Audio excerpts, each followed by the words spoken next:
So this video is to demonstrate version 2 of the 6-foot flying surfboard.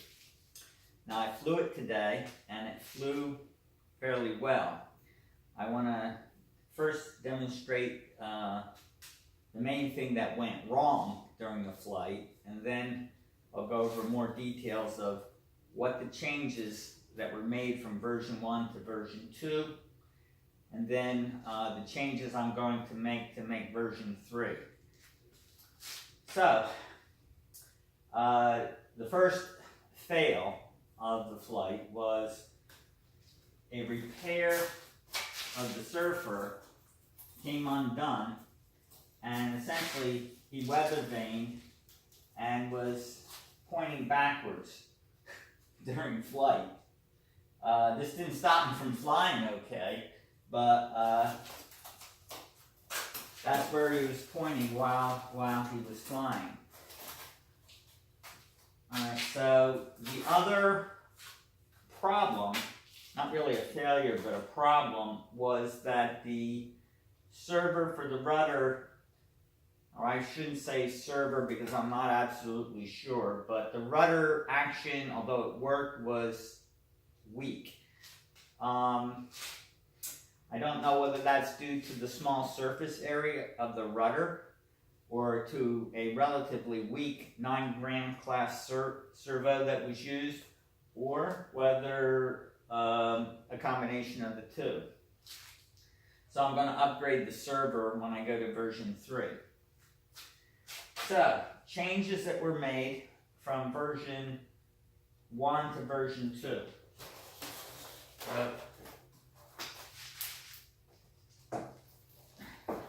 We have the same motor, same speed controller. However, I inserted a carbon fiber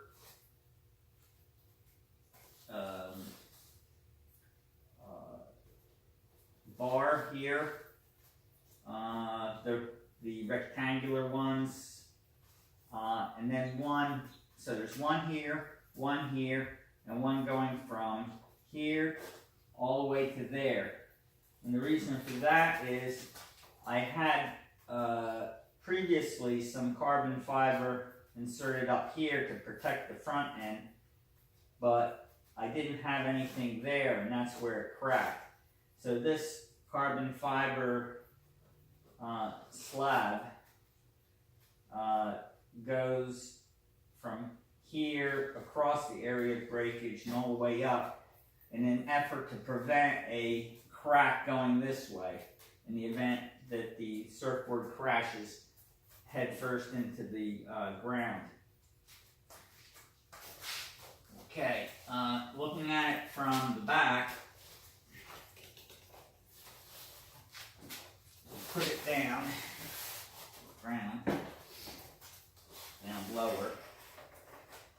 So the two servos that go to the elevons were replaced with Hitec HS-225 MG servos that were obtained from an erratics. So they replaced the 9-gram servos, and this servo here for the rudder is going to be also replaced to make this rudder stronger. Now, as you can see, there's not a whole lot of surface area to this rudder, but I'm not sure, again, how much of the weak action is due to the low surface area versus the weakness of the servo itself. So I'm going to put a stronger servo in there and we'll see. Another change was I went from a 3,300 milliamp 4-cell battery to a 2,200 milliamp hour battery. So that goes from a weight of 13 ounces to roughly 5 ounces. So it's a savings of, no, correction, 8 ounces to 13. So we save a lot of weight in there. About 5 ounces, going from 8 to 13, it's 5 ounces of savings. So that battery mounts in the rear portion of here, and because it's a lighter battery and the battery's mounted to the rear portion of this mounting surface, the center of gravity shifted from here, from here to there, which moved it back 4 inches. And it turned out that that was ideal. The lighter weight of the total weight of the model, together with shifting the center of gravity backwards 4 inches, made it fly fairly well. Also, the weight of these servos, these are each about an ounce. And this is maybe 12 grams total with everything, wires included. So there's an additional ounce of weight on the rear of the model, which also shifted the center of gravity rearward. All right, so let's flip this around this way.